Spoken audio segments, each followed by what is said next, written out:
Hello everyone, welcome back to Switch Up and to the unexpected Nintendo Direct. Glenn and I are going to give you quite a swift reaction, but also not a completely live one. Yep, what he said.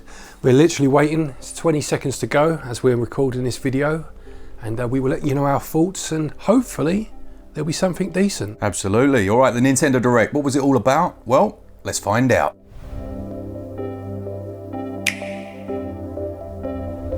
Alright, so the first game that we saw was the Dragon Quest 1 and 2 HD remaster, is it? Yes, so we got the third game, was it last year? Yeah. I believe it was, wasn't it?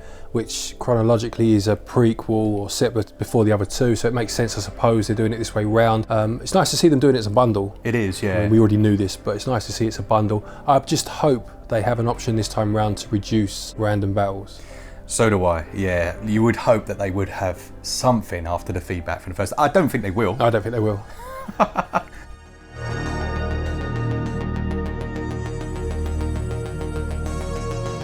Yeah, after that one then we had, what was it? No Sleep for, it was like AI the Somnium Files. No Sleep for, I can't even say it. Is it Konami Date? That sounds good, yeah. Yeah, so AI, I've always said it AI, they said it I. They did. The Somnium Files, fair enough. But yeah, I played the first of those. There's two on the Switch as it currently stands anyway. Yeah. And this is the third, of course. I saw a lot of similar characters. So the character you're saving in this one, Iris, was in the first game. A lot of the same location. So I just hope they mix it up a bit. Yeah. So it's different from the first, but very good game. The first one is certainly, and a very well-loved series, actually. Yeah, I think there's going to be a lot of people happy about that. Yeah, that was July, wasn't it, that one? That one was July the 25th, yeah.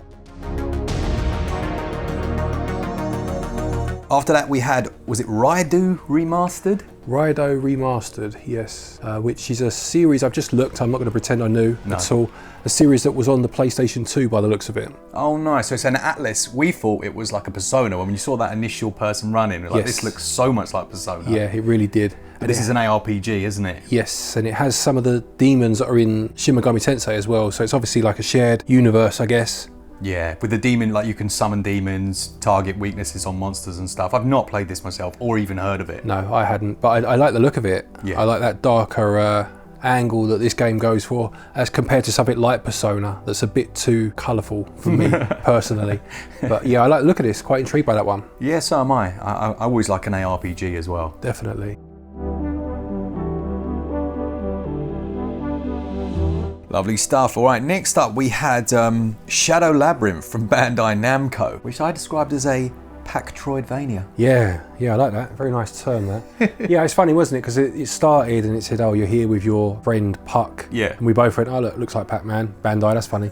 And of course, then it becomes a major part of the gameplay by the looks of it. It really does. And I think both of us as well, after an initial like eye roll moment, we were like, actually, it's nice to see them trying something different. Yeah, because the first part, before the Pac-Man, like, on rails part, it looked nice, it looked fine, but it just looked like every other Metroidvania really for the last 5 years, didn't it? So it's nice to see them try something different. It wasn't just that part with that Pac-Man character, it was the like a kaiju, almost like robo mech part as well, wasn't it? I love it. It's what I want to see more of. It's what indies do so well, where they just think, well, this would be a good idea, and they just do it. Yeah. Big companies don't tend to do that so much anymore. They play it too safe, don't they? Too safe, yeah. Shadow Labyrinth then releases on July the 18th by the looks of it. And then there was one that I recognised called Patapon 1 and 2, which were PSP games. Yeah, PSP games, like rhythm games, aren't they? 1 and 2 Replay, this was called, I think. Yeah. It looked like it didn't add a huge amount that's not been there before. I think there were a few difficulty modes and bits and bobs, unless obviously there's more they're not saying. But I'd heard of these, but you've played them and you said they're very good. Yeah, really addictive. Yeah. It's funny, we had a little chat while this one was on, just basically saying it really doesn't matter about visuals, does it? No. When there's a good game design. Absolutely, that core gameplay loop or mechanic, whatever it is, if that's interesting, that's a big part of it at least, isn't it? And it does look nice anyway, that game visually. It's got a nice style, hasn't it? The silhouettes, yeah, I like that, yeah. I think people will really like that if they've not played that one before. That one releases on July the 11th. And then we had the new old Story of Seasons Grand Bazaar game. Yeah, when I heard the title Grand Bazaar, I was sure it had been out somewhere before, but there are so many of these games. I did have to look up and check where. It was a DS game, I think when it was still called Harvest Moon. Right. But there were about 5 or so on, just on the DS alone. Wow. So yeah, I don't know what's particularly different about this one. It's the same sort of premise of having to build up a town back to prosperity, you know, romancing and harvesting, all that stuff that you do in these games. And again, I didn't see a huge amount they didn't mention much that's been added other than it looks like a bit of a graphical tweak, you know? Yeah, one thing I think that probably has been added that I did notice was full voice acting. Yes, yeah. That wouldn't have been on the DS, No, that wouldn't have been, you're absolutely right. But yeah, I mean, I do like the Story of Seasons games. I don't remember this one being anything to shout about majorly, yeah, but they're always fun to play. Lovely. That one releases on August the 27th. Then we got the big one really so far, and it's the Metroid Prime 4 Beyond trailer with a load more details. Yeah, this it's looking good, isn't it? Let's be honest. It's looking really good. Yeah, I said to Mark, I like the fact that it's, well, at least going by this trailer, predominantly outside. I like the fact they've gone for that kind of jungle setting, planet with a more tropical feel to it rather than just being indoors, metal and whatnot. Again, I think that's a really good choice. It is. It's interesting you said this actually, that they're using those like manipulation powers that we've seen in like the Zelda games. Yeah. You got these psychic abilities. I'm seeing gyro there as well. Oh, definitely. There were definitely some examples of it. But yeah, no, absolutely. They seem to be almost linking Zelda and... Pun. Yeah, unintentional. I noticed it as I was saying it. But Zelda and Metroid, in terms of things like the powers and whatnot, there seems to be a theme of powers that Nintendo like using at the minute. Yeah, it does. I think just from what we've seen there, different enemy types as well. You didn't even see the Metroids, did you? No, there was one shot of one. Oh, was there? There was one brief shot of one, kind of shot towards the camera. Eagle eye. Yeah. But I think overall it's the same engine as well by the looks of it. Same engine by looks, yeah. Very nice. No release date. No, which makes me think they're going to launch it simultaneously. Yeah, quite possibly. That would make sense, to be honest, wouldn't it? I think so. It's like a win for everyone now, isn't it? Yeah. You know, have some like advanced features on the Switch too, but everyone can enjoy it kind of thing. After that, not quite as exciting, we had Disney Villains Curse Cafe. Yeah, it was one of those talk and make coffee games, wasn't it? Where you get to know your customers, things like coffee talk. And there's another one, I'm sure it's called Valhalla or something like that. Something like that, yeah. Which wasn't coffee, it was like you were in a bar. But those sort of games can be fun. I don't think I'd want to talk to Ursula from The Little Mermaid though, or Gaston from bloody whatever he's called, you know. Not really my cup of tea. No. I've got to be honest, I'm not going to be rushing out because that one releases today. It's out today, that one, yeah. But it's an interesting concept, I guess. Do you know what the thing for me is? It just all looked a bit static. Yeah. It's, I don't know. Yeah, I just think it's it felt a bit barrel scraping. It did, to be honest. Yeah, it did. All right, let's move on to the next one. Witchbrook from Chucklefish looks quite interesting, doesn't it? Yeah, I'm sure this one has had some talk around it for a while. And yeah. Obviously, it had gone quiet for a while as well. I do like the concept. I do. It's got that mixture of like slice of life with the Harry Potter, basically. Yeah, and it reminded me a bit of something like The Herbs. Do you remember that game? I remember that, no. It was like a Sims spin-off. Okay. But I'm sure that was done from an No, I do isometric. remember it. Yeah, I do remember it. That was a decent game, but it just reminded me of it a little. But this one seems to obviously go a lot more in depth with, it said like you're having to pay off your college fees or whatever and doing little jobs and quests and whatnot. Yeah, I always like that. I do like that kind of sense of freedom that at least the trailer presented. Yeah. You know, you get a choice of what jobs you do. It's nice for people that like co-op, that you can have your mates join you, 4-player co-op. That's cool. And I've always liked the isometric viewpoint. It's great. Just because it's not used as much as everything else, you know? I can't see it without seeing like the original Syndicate Wars and being like, let's go. After that, we had The Eternal Life. Oh, by the way, that was out winter 2025. Then we had The Eternal Life of Goldman from THQ. Yeah, not a huge amount shown here, was there? It was a platformer, saw that much. Yeah, it really wasn't. It just has a nice art style. It's a platformer. We don't know if it's a Metroidvania platformer or what. Yeah. There was something to do with his cane or his stick. Yeah. So you could repair it and I'm assuming, I don't know, like power it up or whatever. Yeah, really not much to say about that one, to be fair, at the minute. No. Then Gradius, the collection. Yes, the Gradius collection. So Gradius from Origins, Konami. was it? I think it was called Origins, yeah, something like that, wasn't it? A host of the games, which have come under different names over the years, so it's a bit confusing with Gradius. You've got like Life Force and Salamander, are still Gradius games. And then it said there was a new one. Salamander 3. 3, yeah, on there as well. I mean, you know, I love a good shoot 'em up, so it's quite cool, good. Isn't it? Yeah, definitely. Gradius Origins, that one releases in August the 7th.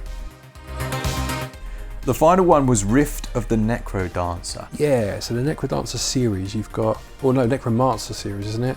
Yes, you've got Crypt. I don't even know anymore. Or was it Necrodancer? It is Necrodancer, because it's Crypt of the Necrodancer. Crypt, yeah. Then there was something else that got no coverage that came out a couple of weeks ago. Yeah, it was like a 3D remake almost of that first game, which was quite an interesting idea, to be fair. But with no like publicity Just at all. Dropped at a bad time, I think, didn't it, really? And then this one is Rift, isn't it? And it's Guitar Hero, basically, It's isn't Guitar it? Hero. Yeah. Oh, I wonder if people are gonna like. Is that something people were after? I don't know. I think I might be wrong, but I get the feeling that to be into a Guitar Hero game, you need to have actual bands in it, don't you? I'd say so. We could be wrong, but We probably are. I wouldn't hold my breath. To be fair. No, exactly right. That one releases. Was it today? That was today, yeah. Well, if you want to see a video of it, let me know. I'm not overly enthused. Okay, then we had a couple that didn't exactly float my boat. No. Both of them back to back, really. We had Tamagochi Plaza. Yep. I'll be honest, I got bored of Tamagotchi about 10 minutes after buying one back in about 1997.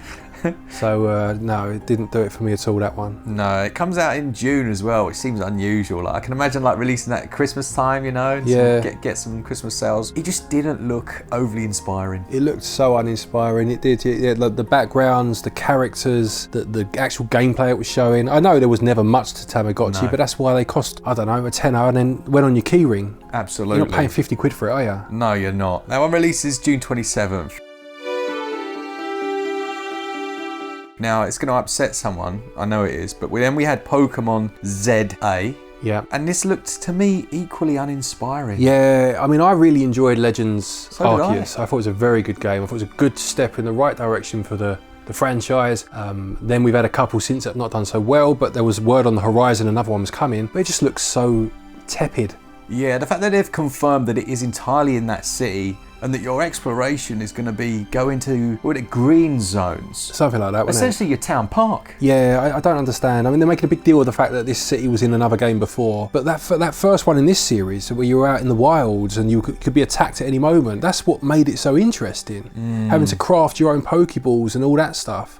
I know there's going to be people that are like happy about the slight changes to combat where you can move a bit more freely and you've got the Mega Evolutions and all of that malarkey. And the people that are Pokemon fans and, you know, that they just want to catch Pokemon, maybe they won't care about this stuff. But personally, as someone that's kind of a semi-fan, I guess, I need something to draw me in. And a world that is, in my view, more restricted isn't going to do that. No, I feel with Pokemon, going all the way back, they always add too many new things to each new one, and half of it's unnecessary. For me, the only real thing that needed refining from that Legends game was it was too easy to one-shot kill, whatever you want to call it, either the enemy or be killed yourself. Yeah. It happened too often, it was a bit annoying. If they'd have tweaked that, made it as interesting, changed the setting, but don't go straight into a concrete jungle. No. It'd have been almost like a certified win. You'd think so. So they introduced the idea of the ZA basically being a rank system. Yeah. You work your way up, don't you? Yeah, which is interesting, I like that. And then they hit you with the person that gets to A gets their wish granted. Yeah, I don't know what that's about. I don't even say that. Just don't even mention that. Just say you want to be the best. Like, what's his name used to say all the time? Ash. That was the point, wasn't it? My wish is that Monolith take over. I wonder if it'll be granted. Let's see if they grant that, yeah. That one releases late 2025. Christmas sales. You actually recognise Rythm Paradise, didn't you? Yeah, so the Rythm Paradise series has been going for a little while. I'm sure there was one on the Wii, possibly 3DS maybe. I quite like this series, it's fun. The trailer didn't do it justice. It took a long time to get going. It had some little P-man jumping through hoops for a while, didn't it? It wouldn't inspire anyone that wasn't already aware of it or a fan of it, but it is a decent series. Yeah, and that's well and good. It's nice to have a few decent series, but 2026 release date. Yeah, that's odd, isn't it? You'd think they'd get it out sooner rather than later, but there we go. Is that the Switch isn't dead? Yeah, maybe, yeah. I think that might be. And then we had the virtual game cart section. This was weird, wasn't it? This was weird. I think my initial knee-jerk reaction was like, are they trying to kill off physical media? Yeah, that's how it felt. That's how it felt. I don't think that is what they're trying to do in hindsight. It looks more like if I had a Switch and my kid had a Switch and I wanted them to be able to play one of my digital games, I can kind of loan it to them. It said in small print at the bottom, as long as they're on the same Wi-Fi and local area connection, so it's to stop you loaning stuff out to mates in different houses and stuff. Yeah, hopefully you should still be able to do that. I hope you can do that, because the whole point of that segment was comparing it to physical media. They made a big point of saying, you do this with your physical games. Well, I'd lend you a physical game, no bother. So why can't I lend you a digital one? Should work the same way, shouldn't it? Yeah, but the idea is, if the idea is that you play it and then you have to give it back to me digitally, then it makes sense, because it stops people from just buying it once and then giving it to everyone. Yeah, okay, that would make that makes sense. And if that's what they're doing, that's a decent idea. I don't mind that. You know what I mean? So not everyone has to buy everything all the time. If it's just another way of talking about digital games, it seems a bit pointless, doesn't it? Yeah, and hopefully not, pushing the whole code in a box thing. Yeah, no, I think it's more about literally lending someone one of your games digitally, and then you have to get it back. That makes sense. So that seems okay, as long as that's all it is. Then we hit that MOntage section with High on Life, which was on Xbox Game Pass and was a decent game. You had like a talking pistol and it's a first-person shooter. It actually was a very good first-person shooter. Okay, nice, yeah. I don't know how it will run on Switch, but that is the story of the day, isn't it, really? Yeah, definitely. It was followed up with Star Overdrive, which we played the demo of. Decent demo, yeah, isn't it was good. It was nice, sizable demo. The main premise being you could kind of get out your speeder board every so often and whiz along to each objective, couldn't you? And it had like shrines, like Zelda, didn't it? It did. It was a bit, Zelda-esque. Not a bad game at all, actually. That was fun, wasn't it? That was. I would say go check out the demo of that one. The Wandering Village is one that maybe a lot of people won't know. This was out on Steam and this is great. Right. This is a great game. I mean, you only get to see a very small snippet of it, but you can see there's like it's got that Discworld vibe. You've got this like turtle and the village is on the back of it and it's moving across the land and you have to go out and do your farming and all of that, but it's got such a nice like feel to it. Yeah. I think people will love this. The turtle reminded me of Stephen King's It, because the idea is that there were two like entities, one being Pennywise the clown and the other one being this big turtle. Oh man. And I thought for a second we were getting a very obscure It game. Although, we did get an 18 rating at the start of this video. Yeah, so maybe something's coming. Something's coming, isn't it? And we had King of Meat as well, which is another one that I do recognise. I feel like this one maybe it was just teased for Switch and it's been a while. Right, maybe. Because my brain was like, was this a VR game? But maybe not. Might have been Gamescom or something. Yeah, something like that. We had a couple more quickfire games. We had that Lose Lagoon. Yeah, it didn't show a huge amount of that. It was like a 3D platformer by the looks of it. Sit on an island of some description. Looked okay from the small amount it showed. Yeah, the Fantasy Life Eye, or whatever it was called, whatever it was, looked good. Girl Who Steals Time. Fantasy Life, the first one, I think that was a 3DS game, was very good. A lot of fun. So I'm looking forward to this one, although the trailer, there was some stuttering going on there, wasn't there? It was blooming chuggy. That was bad. I don't know what they didn't think that through, did they? They really didn't. After we start to get some slightly larger releases, so you've got the SAGA Frontier 2 remaster. Yes. Or remake, whatever it is. It looks great. Yeah, so SAGA Frontier is on the Switch in remastered form already. Nice. Really good game. So obviously the second one coming along. Quite different games in the Saga series. They came after Romancing Saga. Yeah. And mixed things up a bit. I really enjoyed the first one, so looking forward to that one. Lovely stuff. We had Monument Valley 1 and 2 bundled together. Good games, very famous on mobile. They're like some of the first big hit mobile games, It's fine seeing them on Switch. It's one of those where you're surprised it hasn't happened already, isn't it? I would have thought. For sure. Yeah. And I thought this was going to be like a comes out today release. It comes out on April the 15th. And then we get Monument Valley 3, the newest game, which hasn't actually been out that long, I don't think. We see that late summer. Yes. Following on from that, we had Everybody's Golf, which I couldn't care any less about. I like it, but I'm all right, thanks. Yeah, I'm fairly sure this has been around before, Everybody's Golf. It's been on other consoles or has had a game before this one. It's fine. It's fine. It's not really what you want at the end of a direct, though, is it? You're getting towards the end, you want a bit of build-up. Yeah, you need that, leave you hyped game, don't you? So following on from that, we had Marvel's Cosmic Invasion, which looked quality. This is from .emu, beat 'em up from .emu. Looks very much like it's a Marvel version of the TMNT game that came out a couple of years back, which was amazing. So very happy to see that. Not the biggest Marvel fan these days. They've kind of oversaturated themselves, I think. But this game looks very good. So looking forward to that one.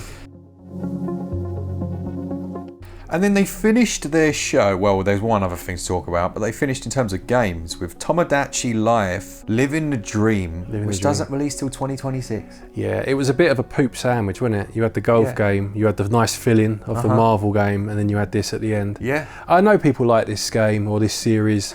It came out on was it the DS, I think, some 10 years ago. It's been on the Switch since, obviously. It's quirky, it's quite fun, but it's not the game you end the direct on, is it? No, why would you not end with Metroid? With the Metroid game, yeah. At least get that hype in the system. Yeah, because that came so early on, that Metroid game, that you were like, this is all right. If this is game number 3, what's going to be towards the end? Well, now we know. Living the dream. Living the dream, but not quite, because you've got a mobile app that basically looks like it's going to do some form of forcing you to use it to get new information about the Switch too. Getting the new news, yeah. Do you know what I find sad these days is whenever Miyamoto comes on, it's to promote something crap. Yeah. That's what he's become now. He's an absolute legend in the industry, legend for Nintendo. And whenever he comes onto one of these directs now, it's like, get Miyamoto to talk about that because he's got a bit of standing behind him. You know, like he'll make it sound more interesting than it really is. Yeah. Sad. Don't end with a mobile phone app. No, it's not the best. It's the worst. Quite what's your view of that direct? It's pretty much what I expected. Yeah. What were they going to say at the end of the Switch's life? What were they going to, you know, like they wrapped up a couple of big games that people will, you know, would be wondering what's going on. Metroid, Pokemon, whether you like it or not, it's still a big game, you know, big series. You know, spattered in a few other ones that looked interesting and had a bunch that didn't, to be honest. Spat is the word. Yeah, I'm not sure if that is actually a word. No, it is. Is it? Spattered? Yeah. Spattered it in. It's a great word. Spattered it all over the place. Metroid, the Marvel beat 'em up, you know, your Square ones, the Saga Frontier, even the Dragon Quest 1 and 2, you know, good games. It served me exactly what I was expecting. It really did. It is what it is, you know, the Switch is on its last legs. It's another direct. Next week. Literally round the corner. What were they going to do, you know? Fair play, fair play. Yeah, let us know in the comments what you think of this one. Did it tickle your fancy? Was there anything in there? Because there were a couple like AI Somnium Files. There's a few nice gems in there. Yeah. It's just there was too much bump. Way too much bump. Way too much. Don't forget, if you're looking for eShop credit, to pick any of these games up in the future, 2026. Or anything else for that matter. You can use our website, switchup.gg, and you get yourself 5% of your purchase price back as cashback on your eShop cards. And there are other links down there to places such as PlayAsia. Thank you to our patrons and our channel members for your continued support, and to each and every one of you for watching our videos. Take care, and until next time, happy gaming.